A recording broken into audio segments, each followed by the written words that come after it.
Hello friends, मैं हूं आपका दोस्त और होस्ट एटी और आप देखना शुरू कर चुके हैं एटी लेटेस्ट अपडेट्स। फ्रेंड्स, जैसा कि आपको पता है, रेलवे ने एनटीपीसी अंडर ग्रेजुएट के लिए नोटिफिकेशन जारी कर दिया है।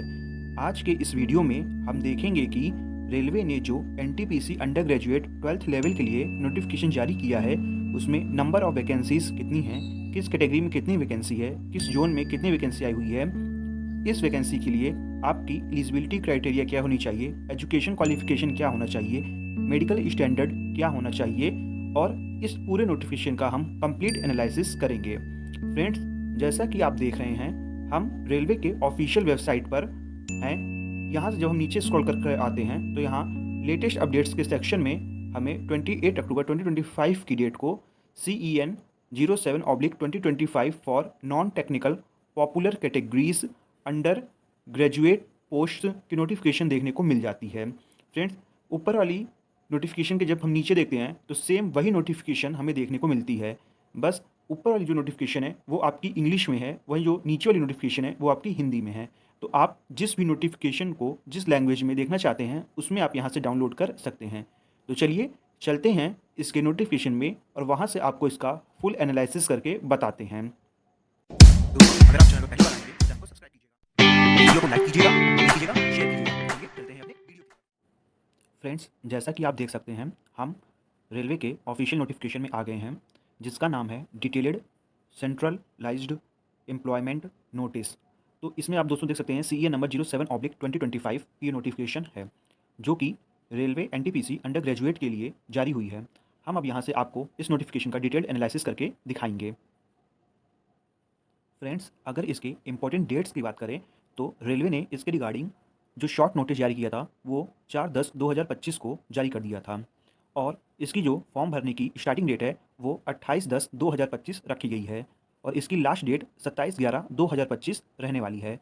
फॉर्म फीस की लास्ट डेट 29/11/2025 रहेगी, और वहीं फॉर्म में मॉडिफिकेशन को लेकर जो विंडो करेक्शन की ओपन होगी वो 30/11/2025 से 9/12/2025 तक ओपन रहेगी। फ्रेंड्स, ध्यान देंगे आप, इस फॉर्म में आप जो RRB चूज़ करेंगे और जो भी क्रिएट एन अकाउंट करेंगे उसको आप मॉडिफिकेशन में बदल नहीं सकते हैं। तो जब भी आप फॉर्म भरिएगा तो बहुत ही सावधानी के साथ भरिएगा। फ्रेंड्स, जैसा कि मैंने आपको ग्रेजुएशन लेवल की नोटिफिकेशन में भी बताया था कि PWBD के लिए इस बार एक नया सेक्शन रेलवे ने ऐड ऑन किया है। सेम वही चीज़ आपको RRB NTPC अंडर ग्रेजुएशन में भी देखने को मिलेगी, जो कि आप देख सकते हैं, dates during which eligible scribe candidates must provide their scribe details in the application portal. यानी जो भी कैंडिडेट स्क्राइब यूज़ करेंगे, जो भी स्क्राइब यूज़ करने के लिए एलिजिबल हैं, उन्हें अपने स्क्राइब की डिटेल देना मस्ट है, जिसका पोर्टल 10/12/2025 से 14/12/2025 तक ओपन रहेगा। यानी जब मॉडिफिकेशन की डेट एंड होगी तो उसके बाद 5 दिनों के लिए स्क्राइब की डिटेल्स भरने के लिए यह पोर्टल ओपन किया जाएगा, जो कि 10/12/2025 से 14/12/2025 तक ओपन रहेगा। फ्रेंड्स, अब हम बात करेंगे कि रेलवे ने RRB NTPC अंडर ग्रेजुएशन में कितनी टाइप की वैकेंसी निकाली हुई है। आप देख सकते हैं दोस्तों, रेलवे ने इस बार अंडर ग्रेजुएट में टोटल 4 तरह की वैकेंसी निकाली हुई है, जिसमें पहली वैकेंसी है कमर्शियल कम टिकट क्लर्क की, जो कि 3rd लेवल की है और जिसकी इनिशियल पे 21,700 है। ये B2 मेडिकल स्टैंडर्ड की वैकेंसी है, जिसके लिए जनरल को एज 18 से 30 साल चाहिए, और इसकी टोटल वैकेंसी इस बार 2,424 निकाली गई है। वहीं अगर सेकंड टाइप ऑफ वैकेंसी की बात करें तो है वो अकाउंट्स क्लर्क कम टाइपिस्ट, जो कि लेवल 2 की है, और इसका इनिशियल पे 19,900 है, और ये C2 मेडिकल स्टैंडर्ड की वैकेंसी है। इसके लिए भी एज 18 से 30 साल मांगी गई है। वहीं अगर इसकी नंबर ऑफ वैकेंसी बात करें तो 394 वैकेंसी देखने को मिलेगी। वहीं तीसरे प्रकार की वैकेंसी की बात करें, जो कि है जूनियर क्लर्क कम टाइपिस्ट, जो कि दूसरे लेवल की है। इसका इनिशियल पे भी 19,900 है, और इसका मेडिकल क्राइटेरिया भी C2 है, और इसके लिए भी एज 18 से 30 साल मांगी गई है। वहीं इसकी वैकेंसी 163 देखने को मिल रही है। और वहीं चौथे प्रकार की वैकेंसी की बात करें, जो कि है ट्रेंस क्लर्क की, जो कि लेवल 2 की वैकेंसी है। इसका इनिशियल पे भी 19,900 है, लेकिन इसका मेडिकल स्टैंडर्ड A3 है। वहीं अगर एज की बात करें तो 18 से 30 एज मांगी गई है। वहीं अगर इसकी नंबर ऑफ वैकेंसीज की बात करें तो 77 है। इस प्रकार अगर इन वैकेंसियों का ग्रैंड टोटल किया जाए तो टोटल 3058 वैकेंसी देखने को मिल रही है। और दोस्तों, ये 18 से 30 जो इसमें एज लिखी हुई है, ये जनरल के लिए है। हर सेक्शन में आपको अपनी अपनी कैटेगरी की एज रिलैक्सेशन देखने को मिलेगा, तो उसे अभी हम लोग नीचे देखेंगे। फ्रेंड्स, जैसा कि ग्रेजुएशन लेवल में रेलवे ने नोटिफिकेशन में इंस्ट्रक्शन दिए थे, सेम उसी तरीके से अंडर ग्रेजुएशन में भी रेलवे ने इंस्ट्रक्शन दिए हुए हैं। जैसा कि आपका कोई भी सर्टिफिकेट फॉर्म भरने की लास्ट डेट के बाद इश्यू नहीं होना चाहिए। अगर ऐसा होता है तो रेलवे उसे मान्य नहीं करेगी और जो भी कैंडिडेट एज रिलैक्सेशन लेंगे उन्हें जनरल में काउंट नहीं किया जाएगा, उन्हें अपनी ही कैटेगरी में काउंट किया जाएगा। इसी तरीके से जो भी कैंडिडेट अपना एक बार ज़ोन सेलेक्ट कर लेंगे, उन्हें दोबारा से ज़ोन चेंज करने का ऑप्शन नहीं दिया जाएगा और सेम उसी प्रकार की सारी इंस्ट्रक्शंस दे रखी है। रेलवे ने बताया है फ्रेंड्स कि जिन कैंडिडेट को रेलवे ने बैंड किया हुआ है, वो यह फॉर्म नहीं भर सकते हैं और वो सभी कैंडिडेट जो कि किसी जॉब में थे और उन्हें गवर्नमेंट द्वारा डिसमिस कर दिया गया है, वो भी इसमें फॉर्म अप्लाई नहीं कर सकते हैं। फ्रेंड्स, अब हम इस वैकेंसी के रिगार्डिंग मेडिकल क्राइटेरिया की बात करेंगे, जहां रेलवे ने A3, B2 और C2 मेडिकल स्टैंडर्ड मांगा है। अगर हम A3 की बात करें फ्रेंड्स, तो A3 में डिस्टेंस विजन 6/9 विथ और विथआउट ग्लास होना चाहिए। Power of lenses not to exceed 2 dioptre. जहां आपने ग्रेजुएशन लेवल में A2 मेडिकल स्टैंडर्ड में देखा था कि ग्लास नहीं चल रहा था, वहीं A3 मेडिकल स्टैंडर्ड की जो पोस्ट है उसमें आपका विजन 6/9 और 6/9 हो सकता है, चाहे आपने ग्लास लगाया हो या फिर ना लगाया हो। लेकिन जो आपका ग्लास होगा वो 2 डायोप्टर से अधिक का नहीं होना चाहिए। और जो नियर विजन होगी, इसमें नियर विजन SN 0.6 और 0.6 होना चाहिए। विथ और विथआउट ग्लास हो सकता है and must pass test for colour vision और बाइनोकुलर विजन और night vision and myopic vision. यानी जिन भी कैंडिडेट को A3 मेडिकल स्टैंडर्ड मिलेगा, उन्हें ये सभी टेस्ट पास करना होगा, जिसमें colour vision, binocular vision, night vision और मायोपिक विजन है। अगर हम बात करें B2 मेडिकल स्टैंडर्ड की, तो B2 मेडिकल स्टैंडर्ड में डिस्टेंस विजन 6/9 से 6/12 विथ और विथआउट ग्लास हो सकता है और इसमें जो आपका ग्लास होगा वो not less than exceed 4 dioptre, यानी 4 डायोप्टर से ज़्यादा नहीं होना चाहिए। वहीं अगर इसके B2 के नियर विजन की बात करें, तो ये SN 0.6 होगा, जो कि विथ और विथआउट ग्लास हो सकता है। व्हेन रीडिंग और close work is required and must pass test for field of vision. यानी इसमें आपको आपका रीडिंग और क्लोज वर्क करना होना चाहिए और आपको इसमें फील्ड विजन, बाइनोकुलर विजन का टेस्ट पास करना होगा। अगर वहीं हम बात करें C2 मेडिकल स्टैंडर्ड की, तो C2 मेडिकल स्टैंडर्ड रेलवे की सबसे लोवेस्ट मेडिकल स्टैंडर्ड है, जिसमें डिस्टेंस विजन 6/12 से नील तक हो सकती है। ये विथ और विथआउट ग्लास दोनों हो सकता है। वहीं अगर नियर विजन की बात करें तो 0.6 हो सकती है, जो कि कंबाइंड विथ और विथआउट ग्लास देखी जाती है। इसमें आपकी वेयर रीडिंग और क्लोज वर्क इज रिक्वायर्ड होता है, यानी C2 मेडिकल स्टैंडर्ड हर किसी को मिल जाता है, जिसमें सिर्फ आपको रीडिंग और क्लोज वर्क मैंडेटरी होता है। फ्रेंड्स, अगर हम PWBD और एक्स सर्विस मैन के रिगार्डिंग मेडिकल स्टैंडर्ड की बात करें, तो आप www.indian railway की ऑफिशियल वेबसाइट से जाकर अपनी पूरी मेडिकल क्राइटेरिया चेक कर सकते हैं। फ्रेंड्स, अगर हम एज रिलैक्सेशन की बात करें, तो SC/ST कैंडिडेट को 5 ईयर्स का और OBC को 3 ईयर्स का एज रिलैक्सेशन मिलेगा। यानी जहां जनरल और AWS 30 साल तक फॉर्म भर सकते हैं, वहीं SC/ST कैंडिडेट 35 ईयर्स तक और OBC कैंडिडेट 33 ईयर्स तक फॉर्म भर सकते हैं। अगर हम बात करें पर्सन विथ बेंचमार्क डिसेबिलिटी की, तो जो भी PWBD कैंडिडेट अनरिजर्व्ड और EWS से हैं, उन्हें 10 साल का एज रिलैक्सेशन मिलेगा। वहीं अगर हम PWBD OBC की बात करें, जो कि नॉन क्रीमी लेयर से हैं, उन्हें 13 साल का एज रिलैक्सेशन मिलेगा। वहीं अगर हम person with benchmark disability SC/ST की बात करें, तो उन्हें 15 साल का एज रिलैक्सेशन मिलेगा। फ्रेंड्स, अगर हम बात और भी कैटेगरी की करें, तो इसमें हर कैटेगरी की अपनी अलग अलग क्राइटेरिया दी हुई है। आप इसके ऑफिशियल नोटिफिकेशन से अपना चेक कर सकते हैं। फ्रेंड्स, अगर हम एजुकेशन क्वालिफिकेशन की बात करें, तो इसमें आपको क्लास 12th पास आउट होना आवश्यक है और उसकी मार्कशीट आपको फॉर्म भरने की लास्ट डेट से पहले ही मिल गई होनी चाहिए। अगर आपका रिजल्ट अभी हेल्ड ऑन है, यानी अगर अभी वो आउट नहीं हुआ है, तो आप इसके लिए अप्लाई नहीं कर सकते हैं। आपके पास आपका रिजल्ट मौजूद होना चाहिए, तभी आप इसके लिए अप्लाई कर सकते हैं। फ्रेंड्स, अगर हम एग्जामिनेशन फ़ीस की बात करें, तो इसमें जनरल और OBC और EWS को 500 रुपये फ़ीस देनी है और उन्हें 400 रुपये जब वो स्टेज फर्स्ट का पेपर दे लेंगे, यानी CBT 1 का पेपर दे लेंगे, तो उन्हें वापस मिल जाएगी। हालांकि इसमें रेलवे ने कहीं पर भी डेट मेंशन नहीं की हुई है कि वो कब फ़ीस को रिफ़ंड करेंगे। हालांकि दोस्तों, अभी तक 2024 में जिन कैंडिडेट ने ALP का पेपर दिया है, अभी तक उनका भी फ़ीस रिफ़ंड नहीं हुआ है। तो देखना होगा कि रेलवे ने फ़ीस कब रिफ़ंड करनी है। हालांकि रेलवे तो फ़ीस रिफ़ंड करेगी ही, बस आप लोग बैंक की डिटेल्स में अपनी डिटेल्स ज़रूर भरिएगा। उसमें जब भी आप साइबर कैफ़े पर जाइएगा, तो ध्यान दीजिएगा कि साइबर कैफ़े वाले ने अपने बैंक की डिटेल ना भर दी हो।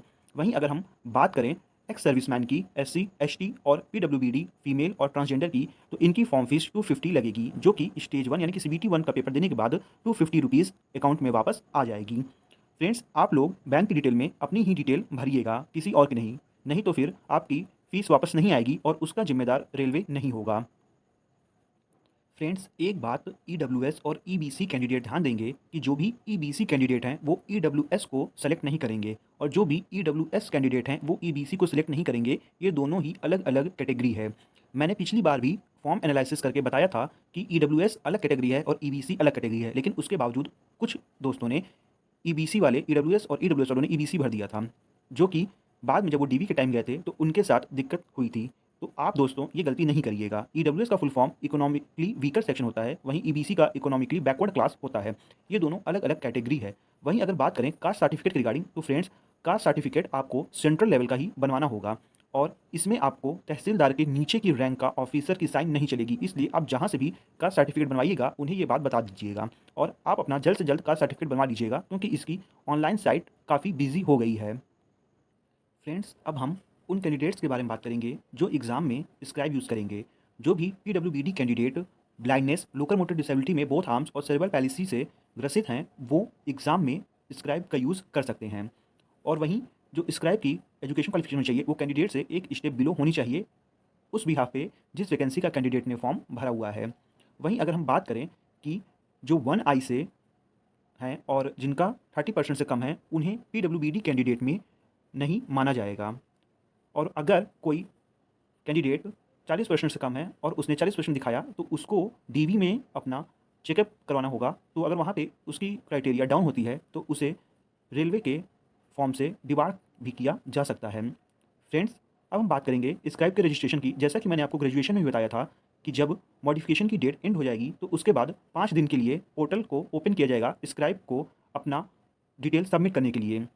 उसमें कैंडिडेट का रजिस्ट्रेशन नंबर डालकर और स्क्राइब की फुल डिटेल, एजुकेशन क्वालिफिकेशन, नाम, फादर्स नेम, आधार नंबर, क्वालिफिकेशन, सब कुछ फुलफिल करके जब अपना वो मोबाइल नंबर और ईमेल आईडी को मेंशन करेगा तो उसके मोबाइल नंबर और ईमेल पर ओटीपी जाएगी। उस ओटीपी को भर के जब वो सबमिट करेगा तो वो एज द स्क्राइब के लिए रेलवे की ऑफिशियल वेबसाइट पर सबमिट हो जाएगा और वो पूरी डिटेल रेलवे के पास पहुंच जाएगी। और फिर उसके बाद जब कैंडिडेट अपने साथ उस स्क्राइब को लेकर सेंटर में जाएगा तो वहाँ पर भी उसका इसी तरीके से रजिस्ट्रेशन कर दिया जाएगा। कैंडिडेट ध्यान दें, हर कैंडिडेट केवल और केवल एक ही आरआरबी से फॉर्म अप्लाई कर सकता है। अगर किसी कैंडिडेट ने एक से अधिक आरआरबी में अप्लाई किया तो उसके सारे जोन के कैंडिडेचर रद्द हो जाएंगे। इसीलिए कोई भी कैंडिडेट हो वो केवल एक ही जोन से अप्लाई करेगा। फ्रेंड्स, अगर हम बात करें इसमें आप कोई सिलेबस क्या होगा, तो जनरल अवेयरनेस के 40 क्वेश्चन, मैथ के 30 क्वेश्चन, रीजनिंग के 30 क्वेश्चन आएंगे। टोटल नंबर ऑफ क्वेश्चन 100 हैं और टोटल समय आपको 90 मिनट मिलेगा। ये आपके सीबीटी 1 का है। वहीं अगर बात करें पीडब्ल्यूबीडी कैंडिडेट को तो उन्हें 120 मिनट मिलेगा। अगर हम बात करें सीबीटी 2 की तो यहाँ आपको सीबीटी 2 में मैथ के 35 क्वेश्चन, रीजनिंग के 35 क्वेश्चन और जनरल अवेयरनेस के 50 क्वेश्चन, टोटल 120 क्वेश्चन देखने को मिलेंगे और समय आपको 90 मिनट ही देखने को मिलेगा। वहीं पीडब्ल्यूबीडी को आपको दोनों ही, चाहे सीबीटी 1 हो चाहे सीबीटी 2 हो, उसमें 20 मिनट्स पर आवर के हिसाब से 120 मिनट देखने को मिलेगा। फ्रेंड्स, अगर बात करें इसमें स्टेज की तो सीबीटी 1 और सीबीटी 2 सभी के लिए कॉमन है। वहीं अगर कंप्यूटर क्लर्क कम टाइपिस्ट और जूनियर क्लर्क कम टाइपिस्ट की बात करें तो इन पोस्टों के लिए आपको टाइपिंग देनी होगी और टाइपिंग से पीडब्ल्यूबीडी में जो भी चिन्हांकित कैंडिडेट हैं उन्हें ही एग्जामिशन देखने को मिलेगा।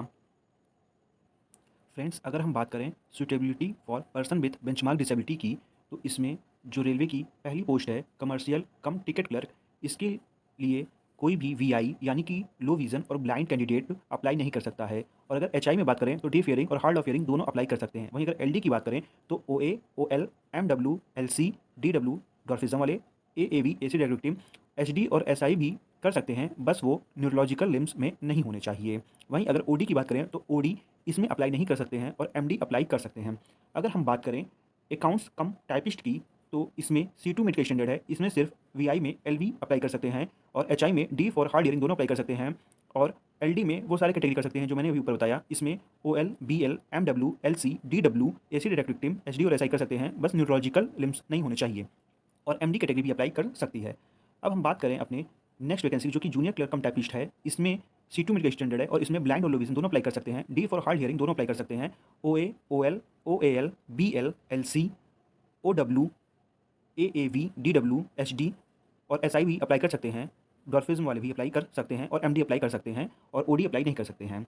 अब हम बात करें अगर ट्रेन क्लर्क की तो ट्रेन क्लर्क जिसमें 8th मेडिकल स्टैंडर्ड है, इसमें वीआई की कोई भी कैटेगरी अप्लाई नहीं कर सकती है। वहीं अगर एचआई की बात करें तो हार्ड ऑफ हियरिंग वाले ही अप्लाई कर सकते हैं, डीफ हियरिंग वाले नहीं कर सकते हैं। वहीं अगर एलडी की बात करें तो इसमें OA, OL, AC deductive HD apply कर सकते हैं, लेकिन कोई न्यूरोलॉजिकल कंडीशन नहीं होनी चाहिए।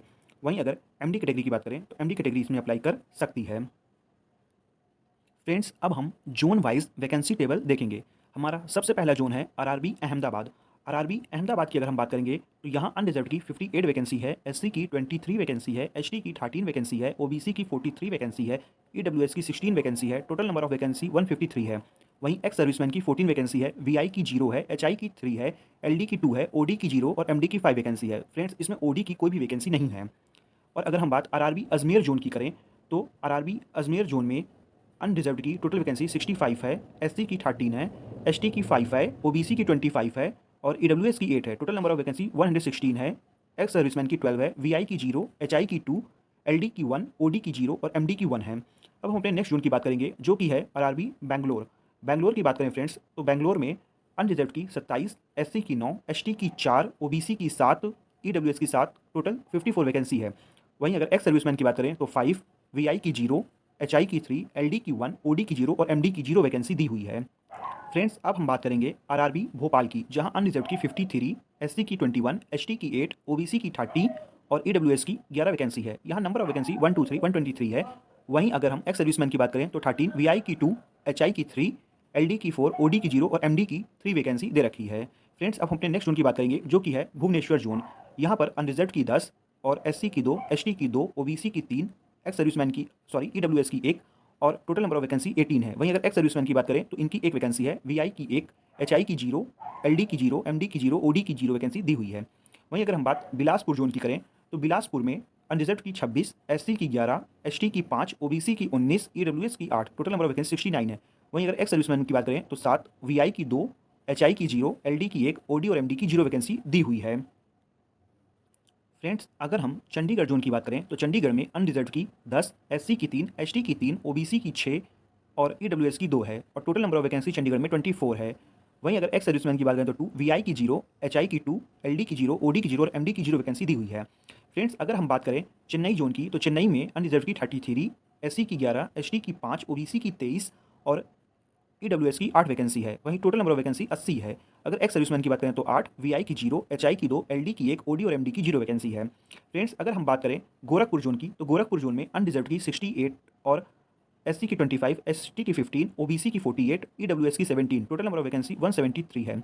वहीं एक्स सर्विसमैन की 17, वीआई की 1, एचआई की 2, एलडी की 3, ओडी की 0 और एमडी की 2 वैकेंसी दी हुई है। फ्रेंड्स, अगर हम बात करें आरआरबी गुवाहाटी की तो गुवाहाटी में अनरिजर्व के लिए 57 और एससी के लिए 21, एसटी के लिए 8, ओबीसी के लिए 36, ईडब्ल्यूएस के लिए 13 और नंबर ऑफ वैकेंसी 135 है। वहीं एक्स सर्विसमैन की 13 है, वीआई की 0 है, एचआई की 1 है, एलडी की 2 है, ओडी की 0 और एमडी की 2 वैकेंसी दी हुई है।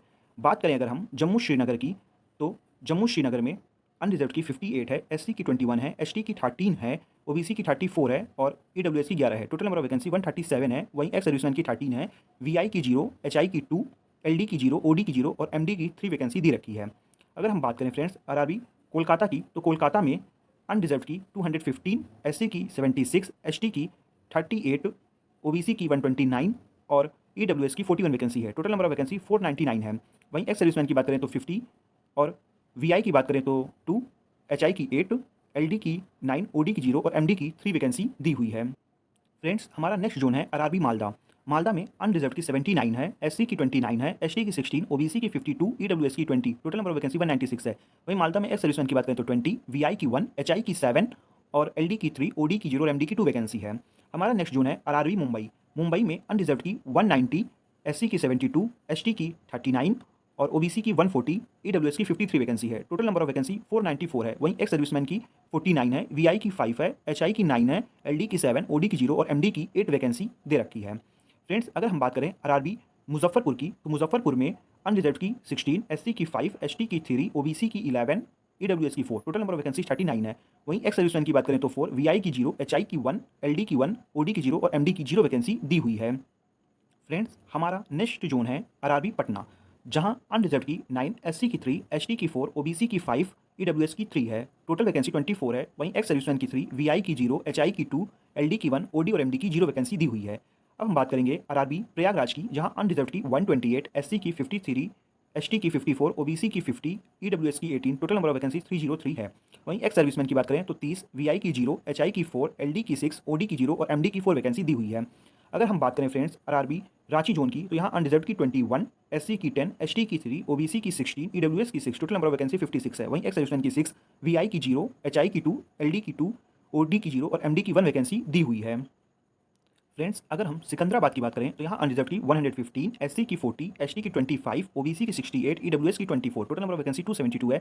एक्स सर्विसमैन की 27, वीआई की 0, एचआई की 7, एलडी की 2, ओडी की 0 और एमडी की 4 वैकेंसी दी हुई है।